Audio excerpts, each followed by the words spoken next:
Moedims in the making of a baby. From the date of the last menstruation is and beginning of the evolution is day number 1 of the making of the baby. Day number 10 to 14th of the first month is the days of fertility. It is not the safe days because the egg cell leaves the ovary and is traveling down the fallopian tube. Day beginning of a new cycle. Day 1 usually refers to the first day of menstruation, bleeding. This marks the start of a new menstrual cycle, not yet the making of a baby. Ovulation and fertile window. Around day 10 to 14, in a typical 28-day cycle, the ovary releases an egg. This is called ovulation. The egg then travels down the fallopian tube. This is the fertile window because sperm can meet the egg during this time. The days 10 to 14 are not safe days. In fact, they are the most fertile days of the cycle. If sperm is present, fertilization can happen while the egg is in the fallopian tube. If sperm fertilizes the egg in the fallopian tube, the fertilized egg, zygote, travels to the uterus. Implantation in the uterine lining begins the process of pregnancy. Days 10 to 14 are fertile days, not safe days. That's when pregnancy is most likely if intercourse occurs. Start counting from the conception after the 50th day. The embryo is fully formed and the small, tinny heart is formed and begin to pump blood using his or her mother's blood cycle. On the first day of the 7th month, which is 167 days, which is the 6th month during conception, but the first day of the 7th month after the last menstruation blood, the embryo begins to receive the sound from the outside. On the 10th day of the 7th month, the embryo begins to circulate blood independently from his mother. On the 14th day of the 7th month, the lung fully developed. On the 22nd day of the 7th month, the lung can now circulate air independently from his mother, but still depending on his or her mother's oxygen. On the 25th of the 9th month, which is about 34 weeks after conception, the mother begins the birth pains. After 8 days, the baby is delivered. Yahweh's Moedim, hidden in the making of a baby. This documentary unveils a hidden harmony between human reproduction and fetal development, and the divine order revealed through Hebrew sacred calendar and the Moedim. What science measures in hormones, days, and weeks, Scripture reveals in sacred seasons and feasts. When these two timelines are carefully aligned, a prophetic pattern emerges, suggesting that Yahweh has secretly embedded his appointed times into the very formation of human life. The womb itself becomes a silent witness that creation still follows divine appointment. Time was created before flesh was formed. From the first verses of Scripture, time itself is shown to be a creation of Yahweh. The sun, moon, and stars were placed in the heavens for signs and for seasons, and the word used for seasons is Moedim, meaning appointed times. This reveals that time is not random but governed. In the same way, the human body operates by deeply ordered biological clocks. The menstrual cycle, ovulation, conception, gestation, and birth all follow exact timing. This union of sacred time and biological time suggests that Yahweh did not only place his calendar in the heavens, he engraved it into human flesh. Thus, every conception becomes more than biology. It becomes participation in a divine schedule already written into creation itself.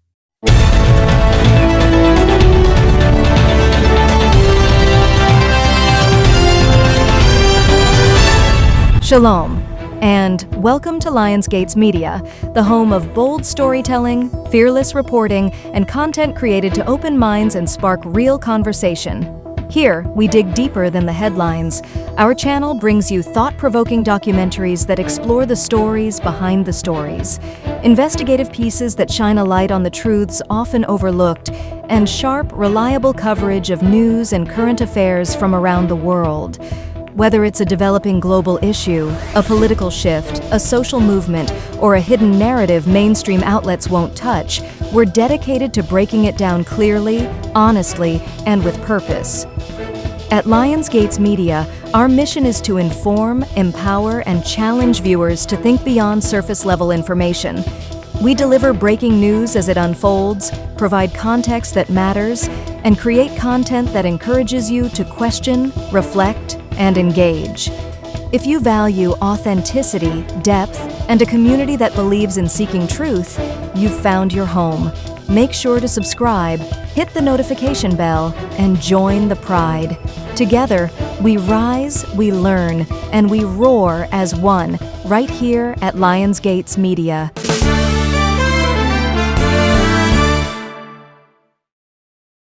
Hidden within the mystery of human conception and birth is the sacred rhythm of the Hebrew sacred calendar.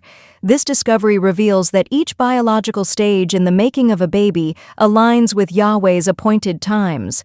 The Moedim, from Passover conception to the Shavuot heartbeat, the awakening of Trumpets, the cleansing of Yom Kippur, the shelter of Tabernacles, the great day of breathing preparation spoken of in Gospel of John, and finally the light of Hanukkah at birth. Even ancient Jewish tradition from the Talmud teaches that the soul is instructed in the womb before being sent into the world to rediscover what heaven once taught. This revelation unveils the womb as a living sanctuary where biology, scripture, and divine timing converge, proving that every human life is formed according to Yahweh's eternal appointments. Yahweh's hidden calendar in the womb, a living discovery of the Moedim in the making of a child. I remember the moment the discovery first began to breathe in my mind. It did not come like a theorem or a chart, but like a quiet stirring, like hearing a heartbeat beneath the noise of the world. I was looking at the human cycle, the ordinary monthly pattern of a woman's body, when suddenly I saw something extraordinary. The timing was not random. It was ordered, sacred, aligned, as if the womb itself was obeying the rhythm of the Hebrew sacred calendar. And the more closely I looked, the more I trembled, because it became clear the Moedim were hidden in the making of a baby. The cycle begins with blood. Day 1 of menstruation is not yet life, but preparation for life. The womb releases what was not used and makes itself clean again. As I watched this biologically, I saw it spiritually. Rosh Hodesh, the new moon. In Scripture, the new moon is the resetting of time, the declaration of a new season. What looks like loss is actually renewal. What feels like emptiness is actually readiness. Even here, at the very first moment, Yahweh is already keeping his appointment. Then the days progress quietly. Day 5, day 7, day 9. Nothing yet visible. And then suddenly, between day 10 and day 14, everything changes. The ovary releases the egg. The fallopian tube becomes a bridal pathway. The womb becomes a sanctuary waiting for seed. And my breath caught when I saw the alignment. Nisan 10 to 14, the days when the lamb is chosen and examined for Passover. As the lamb is inspected for life and purity, the womb is opened for life itself. I realized then, fertility is not accidental, it is appointed. Then comes day 14, dusk. If conception occurs, a single cell is formed, life hidden in a microscopic temple. And at that very same biblical moment, on Nisan 14 at dusk, the Passover lamb is slain. Blood is shed on earth while life is ignited in secret, redemption outside, creation inside. I felt my chest tighten with holy fear. The same night that Israel was delivered from death, life was being delivered into the world. The womb had become a private Passover, and I understood. Every conception is a crossing over from possibility into existence. Days begin to multiply, cells divide. A tiny body forms itself in darkness, and then, around the 50th day after conception, the heart begins to beat. A rhythm appears where there was silence. Blood begins to move. Life declares itself in soundless thunder. I looked at the count and whispered, Shavuot. 50 days after Passover, Israel stood at Sinai and received the Torah, and here, 50 days after conception, a living Torah of flesh and blood receives a heart, covenant outside, circulation inside. And then the tradition struck me with full force, the words of the Talmud, that an angel teaches the unborn child the wisdom of heaven in the womb. I felt chills. Life is not only formed biologically, It is instructed spiritually. Between Shavuot and the first day of the 7th month, the child grows in silence, but not in ignorance. According to Jewish mystical tradition, the soul is taught the ways of heaven, the mitzvot, the divine order. The body forms on earth while the spirit is trained in the courts of heaven. The child knows, before memory begins, what obedience feels like, what holiness feels like, what truth feels like. I felt something break gently inside me as I realized we are not born ignorant, we are born forgetting. Then comes the first day of the 7th month. In the womb, a miracle occurs. The child begins to hear. Sound from the outside world penetrates the sanctuary of flesh. The mother's voice, rhythms, vibrations, and on earth the shofar is blown. Yom Teruah, the Feast of Trumpets. Awakening above, awakening below. The womb responds to the same call as the heavens. I imagined the unborn child stirring at the sound it does not yet understand, but already recognizes, a soul being summoned before it ever sees light. 10 days later, the internal systems of the child begin to function with a new independence. The blood circulates more fully. Life becomes more autonomous. And on that exact sacred day, the 10th of the 7th month, Israel keeps Yom Kippur, the Day of Atonement, cleansing above, separation below. I trembled as I understood. Just as Israel is made clean before God, the child is being prepared for independent life. The same God who atones the soul is strengthening the body. The calendar of heaven is written into the blood. Then comes the 14th day of the 7th month. The lungs are now fully formed. The child practices breathing movements, though it does not yet breathe air. And on earth, Sukkot begins at dusk, the Feast of Tabernacles, when Israel dwells in temporary shelters, trusting divine provision. The womb is the ultimate sukkah, fragile, hidden, yet sustained by God. The child lives in a borrowed home, nourished by the mother, just as Israel lived under God's covering. I felt the tenderness of it, God tabernacling with the unborn. And then, the 22nd day of the 7th month, the great day, the last day of Sukkot.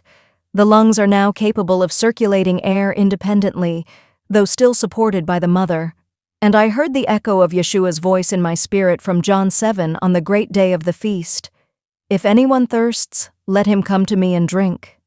Breath and spirit, air and living water, the body preparing for its first breath and the soul being invited to its eternal source. It was no longer coincidence, it was choreography. Time moves toward fullness. The child continues to grow in darkness. And then the calendar reaches a quiet but explosive point. The 25th day of the 9th month, Kislev 25, Hanukkah, the Feast of Dedication, 34 weeks in the making of the child in the womb, the Feast of Light. And at this stage, around 34 weeks, the mother begins to feel the first birth pains. Light presses from within darkness. Dedication presses from within concealment. The womb prepares to release what it has hidden. I felt the poetry become unbearable. Light is always birthed from pressure. 8 days later, the crying breaks the silence of concealment. The child breathes air for the first time. The lungs that were prepared on the great day now fulfill their purpose. The heart that began at Shavuot now resounds outside the womb. And just as Jewish tradition teaches, at the moment of birth the angel touches the child and the memory of heaven fades. Forgetting becomes the mercy that allows free will. The child must now rediscover what the soul once knew. The journey of remembrance begins. And as I stepped back from the whole pattern, day 1 to Hanukkah, blood to breath, moon to light, I felt both undone and reborn. This was not decorative symbolism. This was not poetic exaggeration. This was divine authorship written into biology. The Moedim do not only live in Scripture, they live in us, in our blood, in our lungs, in our forgetting, in our learning. And I wept quietly when I realized the final truth of this discovery. Every human being is born carrying the calendar of God in their body and the memory of heaven in their soul.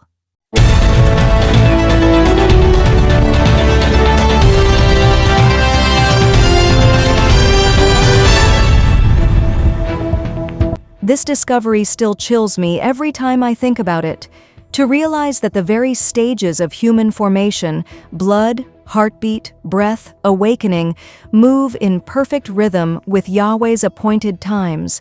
It changes how we see ourselves, our purpose, and every life around us. If the calendar of heaven is written into the womb, then we are living temples carrying divine timing in our very design. So here is my challenge to anyone who hears this. Don't treat your life as random. Don't walk through your days as if you were an accident. Pay attention, lean in. If the Creator placed His appointments into the making of your body, imagine what appointments He has placed into the path of your destiny. If anyone is interested in going deeper into this journey or has questions, find a local synagogue and talk to your leader. Shalom.